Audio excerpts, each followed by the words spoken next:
नमस्कार, बहुत बहुत स्वागत है आपका आयुर्वेद पर आधारित हमारे इस बेहद खास कार्यक्रम स्वस्थ विचार में। मैं हूं आपके साथ आपका साथी विकास। दर्शकों, स्वस्थ विचार एक ऐसा कार्यक्रम है जिसमें आपको तमाम ऐसी जानकारी दी जाती है जो आयुर्वेद से संबंधित है, जो प्राकृतिक तमाम उन संसाधनों की ओर इशारा करती है जिससे हम लाभ उठा सकते हैं, औषधि तत्वों को समेट सकते हैं, अपने शरीर को, अपनी तंदुरुस्ती को बरकरार रख सकते हैं केवल प्रकृति के दिए हुए उन आशीर्वाद और वरदान से। यानी प्रकृति से हमें पेड़ पौधे, फल, सब्जी और ये फूल, ये सब चीज़ें जो मिलती हैं, ये केवल सुंदरता के लिए या पेट भरने के लिए ही नाकाफ़ी है।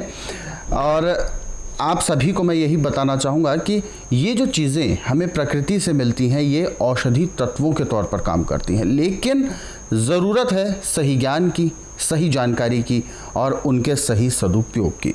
वही सब चीज़ें आपको इस कार्यक्रम में हम बताते हैं और इन सभी विषयों में हमारा मार्गदर्शन करते हैं जाने माने आयुर्वेद के ज्ञाता, गायत्री सिद्ध पंडित श्री लक्ष्मण दास रतन भारद्वाज जी। चलिए, सबसे पहले गुरु जी का स्वागत करते हैं, कार्यक्रम की शुरुआत करेंगे। गुरु जी, बहुत बहुत स्वागत है। नमस्कार। दर्शकों, स्वस्थ विचार कार्यक्रम एकमात्र ऐसा कार्यक्रम है जिसमें आपको सेहत से जुड़ी तमाम वो जानकारी दी जाती है जो बहुत ही ज़्यादा दुर्लभ है, लेकिन उतनी ही ज़्यादा लाभदायक। यानी हम प्रकृति के तमाम उन संसाधनों का अपने स्वास्थ्य के लिए कैसे सदुपयोग कर सकते हैं, कैसे हम तमाम उन चीज़ों का जिनको हम अक्सर अपने जीवन में इस्तेमाल ज़रूर करते हैं, चाहे वो पेट भरने के लिए भोजन के रूप में, चाहे और किसी चीज़ के रूप में हम उसे इस्तेमाल ज़रूर करते हैं, लेकिन औषधि तत्वों के तौर पर हम कैसे इस्तेमाल कर सकें, कैसे उनका उपयोग कर सकें, अपने तमाम उन रोगों की रोकथाम उनके माध्यम से कैसे कर सकें जिनको लेकर अक्सर हम डॉक्टर्स के पास चक्कर काटते हैं, वो सारी चीज़ें आपको इस कार्यक्रम में बताई जाती हैं, क्योंकि हम इस कार्यक्रम के माध्यम से आपको जागरूक करते हैं आपके स्वास्थ्य, आपकी सेहत के प्रति। तो इसीलिए हम आपको याद भी दिलाते हैं, बार बार ध्यान दिलाते हैं कि जब भी आप इस कार्यक्रम को देखने बैठे तो कॉपी और पेन लेकर ज़रूर बैठा करें। जो भी नुस्खे आपको बताए जाएं उनको आप लिख ज़रूर लें। चलिए आगे बढ़ते हैं कार्यक्रम में और शुरू करते हैं अपने नए विषय पर चर्चा। गुरुजी, आज के इस अंक में हम बात करने जा रहे हैं सीने में गड़गड़ाहट होती है। इसका सीधा सीधा अर्थ होता है जब छाती भर जाती है, चाहे वो बलगम से या किसी भी अन्य तरीके से, और बड़ी अजीब सी आवाज़ें निकलती हैं। सांस लेते हैं तो भी उसमें एक ऐसा आवाज़ें निकलती हैं जैसे ट्रैक्टर से आवाज़ें निकल रही होती हैं, भारी भारी सी। और ऐसे में सांस अटकने की भी बहुत समस्या बनी रहती है, यानी भारी सांसें चल रही होती हैं। तो ऐसे में अगर डॉक्टर्स के पास जाया जाता है तो एक लंबा चौड़ा खर्चा भी होता है, हॉस्पिटल में एडमिट रहना पड़ता है और उसके बाद फिर एक लंबा कोर्स शुरू हो जाता है। तो सबसे पहले मैं जानना चाहूँगा कि आखिर इस तरीके की जो समस्या उत्पन्न होती है, क्या ये बीमारी की निशानी होती है या ये स्वयं एक बीमारी है, और अगर है तो इसकी असली वजह क्या है? देखिए, जो चिकनाट ज़्यादा खाता है जी, जो ठंडी चीज़ों का सेवन ज़्यादा करता है, जो खाना टाइम का नहीं खाता है जी, इसकी सांस की नाली में, फेफड़ों में बलगम ऐसे जमता है जैसे पहाड़ों पे बर्फ़ जमती है जी। अब वो जब बलगम सूखने लगता है, उसका रंग बदल जाता है, सफ़ेद रंग से वो पीले नीले रंग पे चला जाता है। यानी आदमी सांस ले रहा है या छोड़ रहा है, तो आप यदि 5 फुट से उससे दूर बैठे हैं तो वहाँ भी उसको वो आवाज़ सुनाई पड़ेगी। बिल्कुल। मेडिकल साइंस इसमें इंजेक्शन लगा के उसको और सुखाती है, ऑक्सीजन लेके उसको दबाती है, परंतु इसके पास इसका उपचार नहीं है। और सबसे बड़ी बात यह है कि अंग्रेज़ों ने सिर्फ पैसा कमाने के लिए जो है दवाइयाँ बनाई थी, किसी रोग को ठीक करने के लिए नहीं। जब किसी को तकलीफ़ और उस को सुन कर दे और सुन होकर उसको तकलीफ़ महसूस नहीं करेगा, मैं ठीक हो गया। बिल्कुल। परंतु यहीं पे हमारी बड़ी लापरवाही है। और जो हमारा आयुर्वेद था, अब तो आयुर्वेद भी एलोपैथी के सिद्धांत पे चल रहा है। खुद दवाइयाँ कोई भी डॉक्टर नहीं बनाता अपनी, कोई भी वैद्य नहीं बनाता अपनी, और जो बनाता है उसके पास रोगी भी कम जाते हैं। जो फार्मेसी से दवाइयाँ बन के आती हैं उसमें फार्मूला पूरा तो लाभ नहीं करता। परंतु स्वस्थ विचार एकमात्र आश्रम ऐसा है कि इसमें किसी की बनी बनाई दवाई नहीं बेची जाती, सब दवाइयाँ खुद बनाई जाती हैं। मेरी अपनी फार्मेसी है, ये दवाइयाँ रजिस्टर्ड है, ये पेटेंट भी हैं। अब इन दवाइयों की विशेषता है कि एक खुराक लेने के 10 सेकंड के अंदर दवाई का असर हो जाता है जी। मेडिकल साइंस में किसी रोग को दबाने के लिए इंजेक्शन लगा दे, दवाई दे दो, कम से कम 20 मिनट का टाइम लगता है। परंतु मेरे स्वास्थ्य विचार की दवाई चाहे खाने की दें, चाहे पीने की दें, चाहे मालिश करने के तेल दें, तो लगाने के 10 सेकंड के अंदर उसका असर हो जाता है। आपको कहीं भी कितना भी भयंकर से भयंकर दर्द हो रहा है, जो मैंने तेल बनाया, इस तेल की मालिश करने पे 2 मिनट के अंदर अंदर वो दर्द वहाँ का समाप्त होता है। तो जिसकी छाती में बलगम सूख गया, फेफड़ों पे बलगम सूख गया और घड़ घड़ आवाज आ रही है, इसके लिए हमें सिर्फ 3 ही चीज़ें चाहिए, चौथी चीज़ कोई नहीं है जी। पहली चीज़ है हमें दही, गाय के दूध का। ये भैंस का या आर्टिफिशियल नहीं चलना, नहीं नुकसान उठाओगे। और दही का जमाना आपने मिट्टी के बर्तन में जमाना है, और दही थोड़ा सा खट्टा होना चाहिए, मीठा नहीं होना चाहिए जी। और इस दही के अंदर आपने जैसे 250 ग्राम आपने दही लिया, तो 10 ग्राम इसमें अजवाइन भून के पीस के मिला देनी है। अब ये 250 ग्राम दही खाने में आपने आधा घंटा लगाना है, बड़े आराम से खाना है, क्योंकि अब इसके अंदर क्लोरीन जो है यह पर्याप्त मात्रा में होगी, और क्लोरीन ही बलगम को काटने का काम करती है। बिल्कुल। तो जब अजवाइन और दही जैसे आपके गले से उतरेगा, तो जैसे अग्नि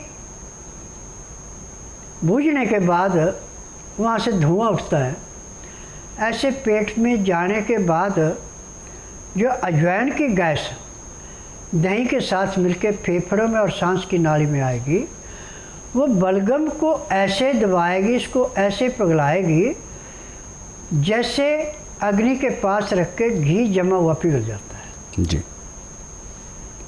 और एक खुराक लेने के 10 सेकंड के बाद जो घरड़ घरड़ थी बंद हो जाएगी। बिल्कुल। अब एक खुराक आपने ले ली सुबह सूर्योदय होने से घंटा 1.5 घंटा पहले, दूसरी खुराक ले ली आपने सूर्योदय होने के 2 घंटे बाद, तीसरी खुराक ले ली आपने उसके 4 घंटे बाद जी। तो एक ही दिन में आपको 35 से 40% आराम मिल जाएगा, जो आपकी घड़ घड़ की आवाज़ आ रही थी। परंतु अब आपको खान पान में विशेष ध्यान देना। आपका खाना सुबह सूर्योदय होने के 2 घंटे के बाद और 12 बजे से पहले पहले खाना अति आवश्यक है, और खाना खाने में 1 घंटा लगाना भी अति आवश्यक है। और इसमें खाना खाते समय 2 गिलास गर्म पानी जिसमें लहसुन प्याज अदरक का रस डाल रखा है वो पीना अति आवश्यक है, तब आपको पूर्ण लाभ होगा। इसका तरीका है कि गेहूँ छोड़ के जितने भी अनाज हैं, 5 अनाज, 7 अनाज, 9 अनाज, 11 अनाज, जितने भी आप पिसाने चाहे उतने पिसा लें। पहले अनाजों को ला के धो के सुखा लें। सुखाने के बाद 50 ग्राम अजवाइन और 100 ग्राम तिल भून के इसमें मिला दें। फिर उसके बाद इस आटे को शनिवार को पिसाना। यदि आपके पास हाथ की चक्की है तो सोने पे सुहागा, नहीं तो सिंगल फेस की जो छोटी चक्की घरों में होती है उसमें पीसना, और आटा ऐसा पीसना है जैसे नदी के किनारे का रेता हाथ में लेने से सरकता, ऐसे सरकता हुआ आटा होना चाहिए, ब्रेक नहीं करना। और आटे को छानना नहीं है, चोकर साथ चाहिए। आप दालें हैं, सब्जी हैं, जो भी आपने खानी है वो भी छिलके वाली, धुली हुई दाल या छिली हुई सब्जी नहीं खानी। अब जितनी आपको भूखा उतना आटा लेके आप सख्त गूंद के पानी के अंदर डाल दें। और इतने में दाल सब्जी जो भी आपने बनानी उसको बनाएं। इसके अंदर सिंधा नमक या काला नमक डालना, आम नमक नहीं डालना। लाल मिर्च हरी मिर्च बिल्कुल नहीं डालनी। इसमें काली मिर्च, जीरा, अजवाइन और सौंठ, बड़ी इलायची, दालचीनी, ये सारी चीज़ें कूट के पीस के पाउडर बना के रख लें। और जब भी खाना खाना है तो इसमें से 2 या 3 ग्राम आप अपनी दाल में या सब्जी में ऊपर से डाल के फिर आप इसको रोटी को ताज़ी को गरम गरम को थाली के अंदर डाल के बिल्कुल जैसे सूप होता है ऐसे पीने वाली शक्ल में खाएं। और 2 गिलास गर्म पानी लहसुन प्याज अदरक का रस मिला के पिए। उसका तरीका है कि 2-4 ग्राही खाना खाया, 2 घुट पानी पिया, फिर 2-4 ग्राही खाना खाया, 2 घुट पानी पिया। पानी पीने में, खाना खाने में यदि आप 1 घंटा लगाते हैं तो मैं दावे से कहता हूँ कि आपको ज़िंदगी में कभी किसी डॉक्टर हकीम के पास नहीं जाना पड़ेगा, ना ही आपको रोग होगा। आखिरी सांस पे जब आपका जाने का टाइम आएगा तो भी आपको पता लग जाएगा और 10 आदमियों को कह के जाएंगे कि अब मेरा टाइम आ गया, राम राम। और इतने में सांस ऐसे निकल जाते हैं जैसे गुब्बारे में छोटा सा छेद करके हवा निकल के गुब्बारा सिकुड़ जाता है। ऐसे शरीर के सांस निकलने के बाद शरीर की हलचल बंद हो जाती है। बिल्कुल। ये स्वास्थ्य विचार ने एक सबसे बड़ा गूढ़ ज्ञान प्राप्त किया है। और जिस रोगी के अंदर रोग ज़्यादा है, जो दवाई पूरी नहीं खा सकता है, उसको एकदम दवाई नहीं देते। नाड़ी परीक्षण करने के बाद पहले उसको थोड़ी दवाई देके उसका शरीर खोलते हैं। यदि वो दवाई उसको बर्दाश्त कर लेता है, शरीर खुलता है तो दवाई दी जाती है, और जिसका शरीर नहीं खुलता उसको दवाई नहीं दी जाती जी। यहाँ पे डॉक्टरों वाला काम नहीं है कि टेस्टों में लाखों रुपए लगवा दो, हज़ारों रुपए लगवा दो, और उसके बाद फिर जैसे जो खून चूसती है ऐसे थोड़ा थोड़ा खून चूसते रहो, फ़ोन करके बुलाते रहो, दवाइयाँ देते रहो, खून चूसते रहो। ये उपचार मेरे आश्रम में नहीं है। मेरे आश्रम में 15 दिन की दवाई दी जाती है, परहेज बताए जाते हैं। यदि नियम से दवाई लेते तो 15 दिन में रोग में 50 से 60% की कमी आती है।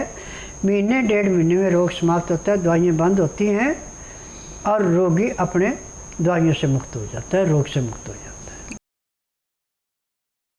मैं सातारा महाराष्ट्र से आई हूँ। मुझे अस्थमा का तकलीफ कम से कम 40 साल से है। मैं हर दिन इनहेलर लेती ही थी और पिछले 10 साल से मुझे सोराइसिस का तकलीफ था। अस्थमा के लिए हॉस्पिटल में एडमिट थी, एलोपैथी, मुझे कुछ भी नहीं फायदा हुआ था और भी बढ़ रहा था।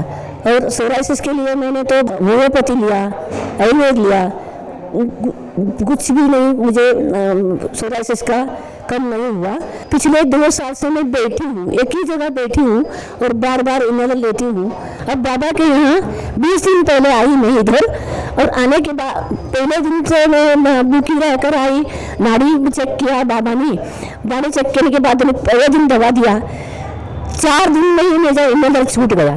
और अब तो 90% अस्थमा कम हो गया है 20 दिन में, और 80% या 85% सोराइसिस भी मेरा ठीक हो गया है। मेरा नाम राधेश्याम भंडारकर, मैं गोंदिया महाराष्ट्र से आया हूँ। अचानक मेरे बीवी को थोड़ा आँखों में कम दिखना चालू हुआ, तो मैं गोंदिया गया। गोंदिया से इलाज करवाया तो उन्होंने नागपुर भेजा, बड़े दवाखाने में। वहाँ MRI करवाए तो डॉक्टर ने बोला है कि इनको ब्रेन ट्यूमर हो गया है, तो ऑपरेशन करना पड़ेगा। 1-1.5 लाख रुपए का खर्च बताया था। फिर हम वहाँ से वापस आए और फिर गांव में हमारे एक मित्र है श्रीनिवास एला गोनीवार, उनसे सलाह मशवरा करके बताया तो उन्होंने बताया कि भाई फलाने जगह जाओ, दिल्ली गुरुजी के पास। तो वहाँ से फिर हमने YouTube पे इनका कार्यक्रम देखे और घर में TV पे भी कार्यक्रम देखे। तो वहाँ से हम यहाँ आए यहाँ आने के बाद गुरुजी ने हमें 15 दिन की दवा दी। 15 दिन की दवा खाने के बाद थोड़ा ठीक महसूस होने लगा। तो आँखों की रोशनी जो कम थी वो अभी जो दूर का दिख नहीं रहा था वो अभी दिखना चालू हो गया है। हम आगे बढ़ते हैं और व्हाट्सएप मैसेज जो हमारे दर्शकों ने हमें भेजे हुए हैं। प्रदीप जी हैं करनाल हरियाणा से। इन्होंने अपना सवाल पूछा है, 3-4 महीनों से दिमाग में एक अजीब सी परेशानी है, बिल्कुल सिर घूमता रहता है। सोचने और समझने की एक जैसे एक तीव्रता थी, वो कहीं ना कहीं ऐसा लग रहा है जैसे जंग लग गया हो। जकड़न बहुत रहती है और सिर भारी भारी रहता है। हालांकि डॉक्टर्स के पास गए तो डॉक्टर्स ने थोड़ा सा ये कमज़ोरी के चलते इस तरीके की चीज़ें बताई हैं, कुछ दवाइयाँ दी हैं, दिमाग से संबंधित सीटी स्कैन्स किए हैं। फ़िलहाल अभी टेस्टिंग ही चल रही है, अभी ट्रीटमेंट शुरू नहीं हुआ है। मैं नाड़ी वैद्य हूँ, ना तो आपने मुझे बताना कि मुझे तकलीफ़ है, ना कागज पत्तर लाना। आप ऐसा कीजिए, बुधवार छोड़कर गुरुवार से लेकर मंगलवार के बीच में मेरे आश्रम में आइए। जिस दिन आश्रम में आना उस दिन रात्रि 10 बजे तक खा पी के दातन कूड़ा करके बड़ी इलायची मुंह में रखे चूसते रहें। सुबह 9 से 10 के अंदर अपना नामकरण कराएं। 10 से 12 में नाड़ी परीक्षण करूँगा। नाड़ी परीक्षण में पैर के तलुए से सिर के बाल तक की MRI, CT scan, X-ray, ultrasound, ECG, sonography सब कुछ 5 सेकंड में हो जाएगी। उसमें जो भी कमी आपके शरीर के अंदर पाई जाएगी दवाइयाँ दी जाएंगी। दवाइयाँ खाने की हैं, दवाइयाँ पीने की हैं, मालिश करने के तेल हैं, आँख में नाक में डालने की दवाइयाँ। जैसे आपके नाक में दवाई डाली जाएगी तो दवाई डालने के 10 सेकंड के बाद आप स्वयं अपने मुंह से कहेंगे कि मेरे दिमाग में कोई खिंचाव नहीं है, मैं तो बिल्कुल नॉर्मल हो गया। क्योंकि दिमाग के अंदर जब नज़ला सूख जाए और ऑक्सीजन वहाँ से क्रॉस नहीं हो तो ऐसी बीमारी पैदा होती है जिसका इलाज आज पूरे संसार में एलोपैथिक में क्या, आयुर्वेद, यूनानी, होम्योपैथिक में नहीं है। मैं इसलिए कह रहा हूँ कि मैं नाड़ी का ज्ञान है मुझे। नाड़ी परीक्षण में जो MRI, CT scan, X-ray, ultrasound, ECG, sonography नहीं पकड़ सकती है, उसको मैं 2 सेकंड में पकड़ के बताता हूँ कि यह इस अंग पे ये रोग है। और मेरे पास जड़ी बूटियों से इलाज किया जाता है। मैं कोबरे, सांप का जहर, मरे हुए जानवरों का हड्डियाँ चूरा केमिकल नहीं बेचता, मैं जड़ी बूटियाँ बेचता हूँ। इन जड़ी बूटियों की विशेषता है कि एक खुराक लेने से 10 सेकंड के अंदर दवाई अपना असर दिखा देती है। यदि दवाई नियम से खाते हैं, परहेज करते हैं, तो किसी को 15 दिन, किसी को महीना, किसी को 1.5, किसी को 2 महीने दवाई खानी पड़ती, सारी उम्र दवाई नहीं खानी पड़ती। रोग समाप्त होता है, दवाइयाँ बंद हो जाती हैं। जी, फिलहाल आप सभी को यही जानकारी हम देना चाहेंगे। यदि आप इस कार्यक्रम से अभी जुड़ना चाहते हैं तो बिल्कुल देर ना करें, फ़ोन उठाएं, हमें कॉल करें या आप हमें व्हाट्सएप के ज़रिए संदेश भी भेज सकते हैं। फ़िलहाल व्हाट्सएप मैसेज है हमारे सामने। दीपक पंचमुख जी हैं, लीवर और किडनी की प्रॉब्लम है। हालांकि डॉक्टर्स कभी लीवर बोलते हैं, कभी किडनी बोलते हैं और एक तरह से ये जानना चाहते हैं कि आखिर जो इनके अंदर जो एक बेचैनी बनी रहती है, खाना भूख नहीं लगती है, इस तरीके की जो दिक्कत है ये किस वजह से हो रही है ये नहीं पता। और एग्जैक्टली यदि लीवर का भी मैं उपचार करूं तो क्या करूं वो जानना चाहते हैं। देखिए, आप बुधवार छोड़कर गुरुवार से लेकर मंगलवार के बीच में मेरे पास आइए। जिस दिन आना उस दिन रात्रि 10 बजे तक खा पी के दातन कूड़ा करके बड़ी इलायची मुंह में रख के चूसते रहें। सुबह 9 से 10 के अंदर अपना नामकरण कराना। 10 से 12 में नाड़ी परीक्षण करूँगा। नाड़ी परीक्षण में पैर के तलुए से सिर के बाल तक की MRI, CT scan, X-ray, ultrasound, ECG, sonography सब कुछ 5 सेकंड में हो जाएंगे। फिर मैं बताऊँगा कि आपको ये रोग है। आपने कुछ नहीं बोलना मुँह से, न कागज पत्तर लाना। यदि लीवर के ऊपर चिकनाहट जम जाए, लीवर नहीं पचाता, लीवर फैटी हो जाए, लीवर कुछ पचाता नहीं, लीवर पचाएगा नहीं, किडनी साफ़ नहीं करेगी, तो इससे पांडु रोग भी पैदा होता है, किडनी भी ख़राब होती है। कि जिस रोग का उपचार पूरे संसार में कहीं नहीं, उसका उपचार मेरे पास है। क्योंकि मैं नाड़ी वैद्य हूँ, मुझे 10,000 जड़ी बूटियों की पहचान है जिनसे मैं उपचार करता हूँ। और रोग चाहे आपका कितना भी पुराने से पुराना, जिस दिन मेरे पास आते हैं उसी दिन 10 से 15% आराम भी कर देता हूँ। तो आप जिस दिन मेरे पास आएंगे उसी दिन आपको कम से कम, ज़्यादा नहीं तो 15% आराम तो ज़रूर मिलेगा। और 15 दिन की दवाई से आपको 50 से 60% आराम मिलेगा। 1 महीने में आपका रोग समाप्त हो जाएगा।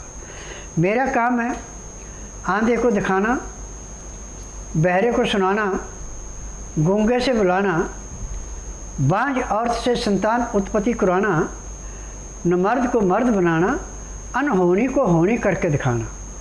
जिस कार्य को कोई नहीं कर सकता उस कार्य को करके दिखाना, ये मेरा काम है। और मेरे उपचार में परहेज सख्त है। ठंडा पानी, तली हुई चीज़ें, मैदे की चीज़ें, बासी खाना, बेटैमा खाना बिल्कुल नहीं चलता। और इसमें योग सबसे ज़रूरी है। फिलहाल दर्शक हमारे साथ जुड़ गए हैं लाइन पर, आइए उनसे भी बात करते हैं। हेलो बाबा प्रणाम। हेलो, क्या आप सुन पा रहे हैं? अरे हम सुन। नमस्कार, क्या नाम है आपका? विंध्याचल नाम है मरीज का, हमारा तो जय किशन नाम है, उनके पिताजी बोल रहे हैं। जी विंध्याचल जी, अपना सवाल पूछिए, गुरुजी सुन रहे हैं आपको। Brain tumour. ब्रेन ट्यूमर की समस्या है।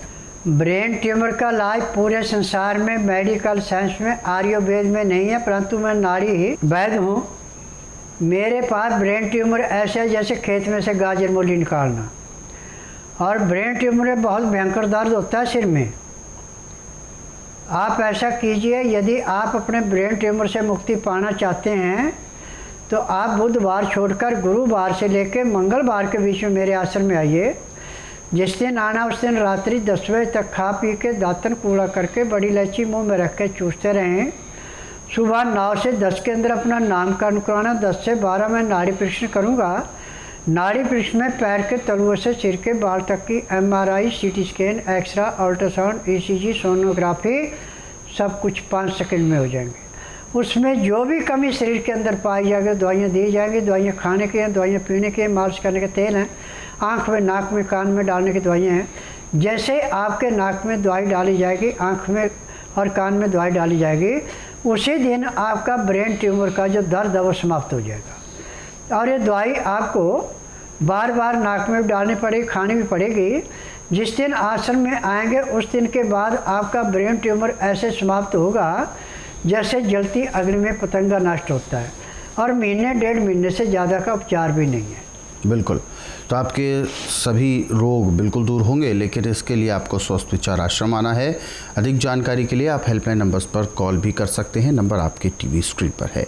दर्शकों, हमारे इन कार्यक्रमों में तमाम नुस्खे जो उपचार आपको बताए जाते हैं उनको आप विशेष तौर पर पढ़ना चाहते हैं तो आप स्वस्थ विचार पुस्तकों के ज़रिए पढ़ सकते हैं। पुस्तकों को यदि आप मंगवाना चाहते हैं तो भी आपको ऐसे ही दिन में कॉल करना होगा हेल्पलाइन नंबर्स पर।